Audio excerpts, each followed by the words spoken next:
The views and opinions expressed by the host and guests are solely their own and do not necessarily reflect the views, policies, or positions of this television station, its management, or its affiliated network. The station and its affiliates assume no responsibility or liability for the opinions expressed or the content discussed during this program. Viewer discretion is advised. Sa barangay tayo, ikaw at ako. Sa barangay tayo, sa barangay tayo. Sa barangay tayo, ikaw at ako. Madami ka matututunan, nakaalaman, kaya lagi tandaan. Sa barangay tayo. Magandang araw po sa inyong lahat. Isang karangalan na makasama kayo, 42,047 barangays, upang pag-usapan natin ang local government code. Nang sa ganon, mapagtibay natin ang serbisyong barangay. Of course, kasama natin ang ating pinagpipitagang punong barangay, Kap Dondon Francisco.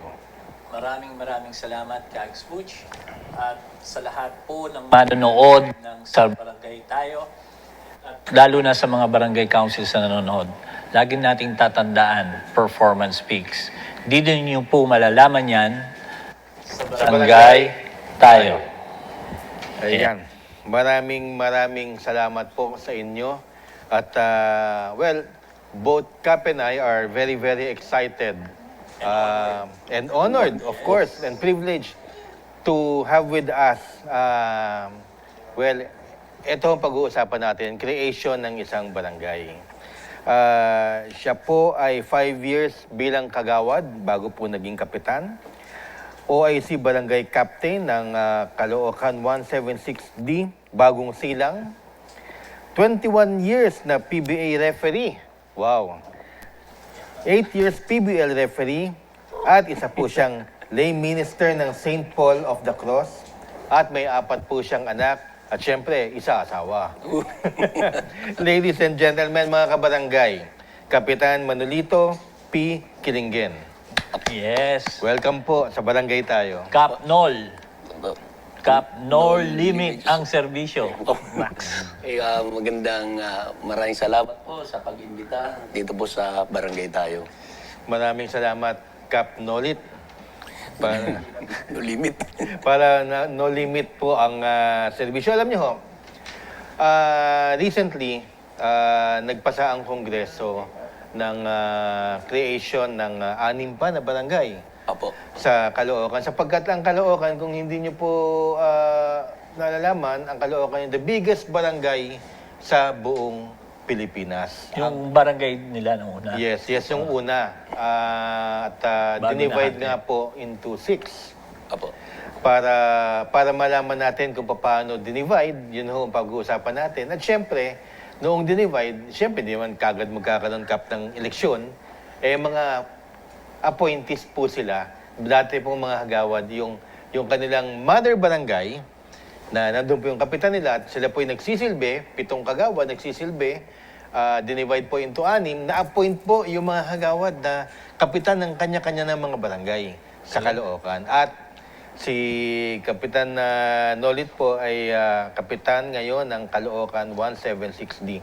Paano ho nag-umpisa? Ako, alam niyo, nagkakamustahan kami dito. Mamaya na ho tayo mag-chika-chika dahil ang dami namin chinika kanina na matutuwa kayo. Pero una sa lahat, paano ho naging Barangay 176D yung Caloocan na yan through a congressional law? Naipasa po ng ating butihing Congressman Oscar Malapitan noong November 21, 2022. No? Naamin po siya sa Senate noong December 11, 2023. No? Tapos nagkaroon po siya ng napirmahan po ng ating babuting presidente, Bongbong Marcos, ang Republic Act na number 11993. Napirmahan po siya noong April 3, 2024. At nagkaroon po kami ng plebisito noong Agosto 31, 2024. At nanalo po ang yes sa votes na 22,854. Ang nag-no po ay 2,584. Overwhelming. Oh. And then, na-appoint po kami noong December 21, 2024. Alam nyo, maraming nagtatanong ngayon, ano, kasi yung sa history ninyo napakaganda. Pero hindi nyo akalain na magiging kapitan kayo, magiging appointed kapitan. Kasi by that time, nung tumatakbo kayo, wala pa naman ang panukala na ganyan, ano? Opo, wala pa po. So hindi po namin alam na ganun po ang mangyayari. So nasubaybayan lang po namin yung nagawang batas ng aming congressman. And then, dumating po sa puntong pinanumpa na po kami, kaya ginawang dumating sa puntong ginawang anim ng barangay, isa po tayo sa nabiyayaan na mabigyan ng isang barangay. Teritoryo. Ano ang pangalan ng teritoryo ng barangay ninyo?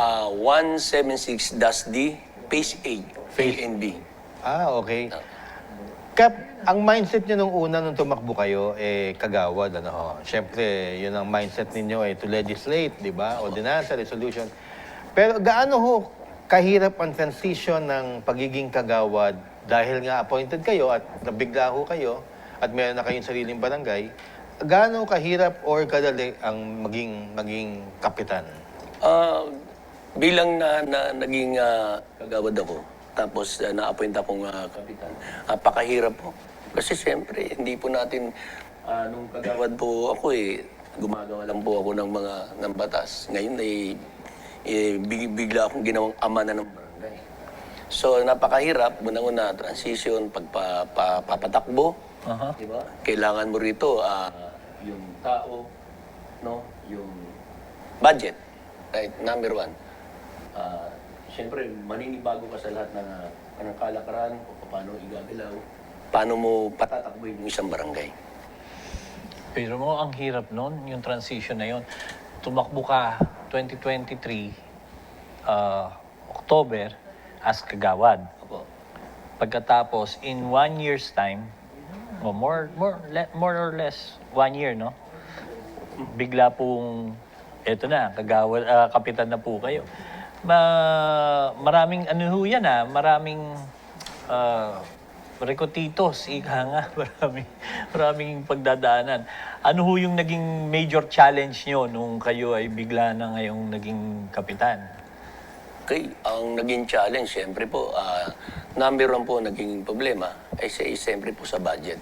Kasi po, hindi po gagalaw ang isang barangay kung doon ho tayo magkukulang. Pero napakiusapan po natin yung mga trabahante, yung mga taong gusto tumulong sa atin na hanggat hindi dumarating yung ating budget, ito muna tayo. Ito muna yung gagalawin. Pero hindi, may maraming mga papeles na gawain. So, nag-ano tayo, umabono ng bahagya para makakuha tayo ng computers. Mga ganun. Yun ang kauna-unahan yung mga upuan. Masaya ako sa kanila. Clean slate. Yun nga, yung sinasabi nga ako ni Kap Dondon na clean slate. Alam nyo, bukod sa alam, ang daming inito ni Mayo kasi bukod sa 6 na barangay na nagtalaga siya ng 6 na kapitan na bago, siyempre lahat ng kagawad na yun pupunuin mo.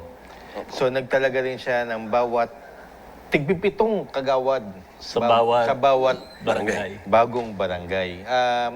Of course, Kap, yung budget hindi muna dumating sa inyo hindi ho ba? Paano yung pasweldo tsaka yung mga initial projects ninyo, pati yung mga papel? Bukod sa, marami ho bang tumulong din sa inyo? Like, tinulungan ba kayo? Of course, tinulungan kayo ng mayor nyo, pero meron ba mga iba rin mga grupo na tumulong para lang umandar muna habang wala pa po yung budget yung inyong barangay? Meron po. Number one, siyempre po, yung aming mayor, si Mayor Along Malapitan, na nagbigay po ng sasakyan. Number one kasi sasakyan, mga patrols, panghatid sa pag may emergency. Mga constituents. Sa ating mga nasasakupan. At yung mga konsyel naman, nagpahiram din ng sasakyan din at may tumulong na kung maaari, umiram muna kayo ng mga upuan. But, siyempre, number one din yung papasahod sa tao. Pagpapasahod sa tao, kinausap ko na lang sila na kung kailan dumating ang budget natin, doon natin ipupulblas yung inyong sahod. Okay. Kap Nol, bagong silang, hinati sa 6. Apo, Isa yun sa inyo, yung 176 Dash D. Okay. Walang barangay hall yan. Opo. Ano ngayon ang barangay hall nyo? Nagkaroon po kasi kami ng mga yung instructor na ginagawa ng mga project ni Mayor at saka pa project ni Congressman na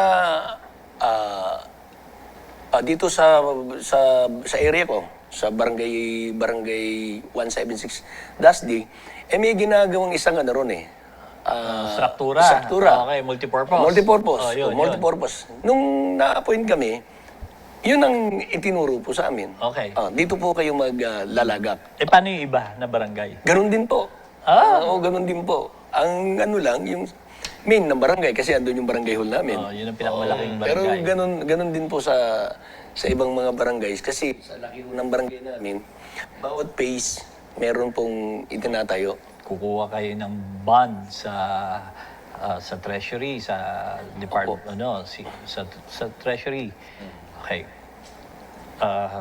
Bukod doon, pagkatapos mag-a-apply kayo sa bangko. Gaano katagal kayo bago nakapagpasweldo? 3 months po. 3 months? 3 months nung bago kami magpapasahod sa tao. So, talagang ang transition po namin, trabaho muna tayo. Andito na to trabaho na tayo. Trabaho. Nung dumating po nung matapos na po lahat ng mga gawain at na ready na po kami magpasahod, yun na po. I'm sure isa sa mga naging problema ninyo ay pagpuno ng mga tao sa inyong barangay. Na andyan yung admin, yung sec ninyo, yung test ninyo, syempre yung BNS, BHS, mga admin, mga driver, kung sino-sino, mga tanod. Ano ho naging basihan ninyo sa pagpili ng inyong mga tao? Ano mga naging inyong guide? Kagaya ng iba na may integridad, mayroong kakayahan, mga ganun ho ba? May sarili na silang lupon. Tama Lupon, yes. Ang nangyari po sa amin po noon ay yung empleyado ng kabuang barangay, dun sa 176D, yung malaking barangay, kung sino po ang taga roon sa phase na yon, inadapt po yun. Okay. Yung mga trabahante na sa 176 na malaki, kung halimbawa sa akin ay taga 176 DASD, doon siya nakatira, dito siya magtatrabaho sa amin. Yun ang transition. Tapos yung aming tanod, yung dating mga PROC leaders na taga sa amin, yun ang ginawa namin mga tanod. Okay. So napuno nyo within 1 month ng inyong pag-upo o natagalan din ho kayo?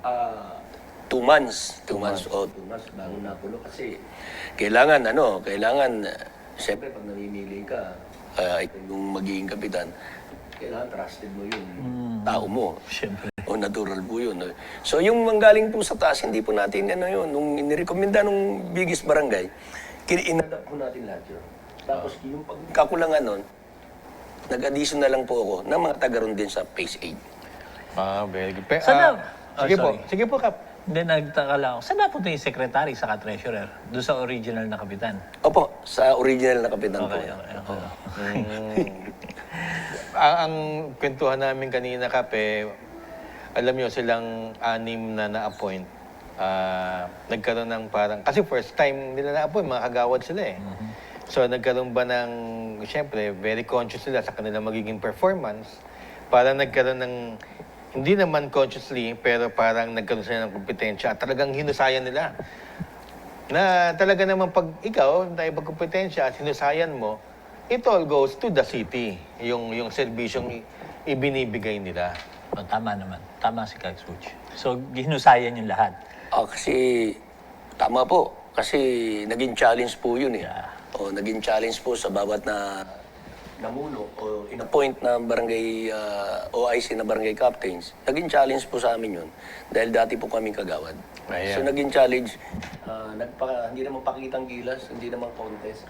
kumbaga sa ano, yung kakayahan at yung kaalaman, in-apply na po namin. Ayan. Tsaka ho, siyempre, yung inyong mission and vision, kanya-kanya na ho yan eh. Yes po. Yung direksyon ng inyong barangay. Alam niyo mga kabarangay, marami pa tayong pagkikwentuhan sapagkat gaya nga ho ng napag-usapan natin, hindi basta-basta ang paggawa ng isang barangay. Pero babalik ho kami, kasama ho ang ating pinagpipitang Kapitan Kap Dondon at siyempre si Kapitan Kilingen. Lahat po yan, Dine, sa barangay tayo.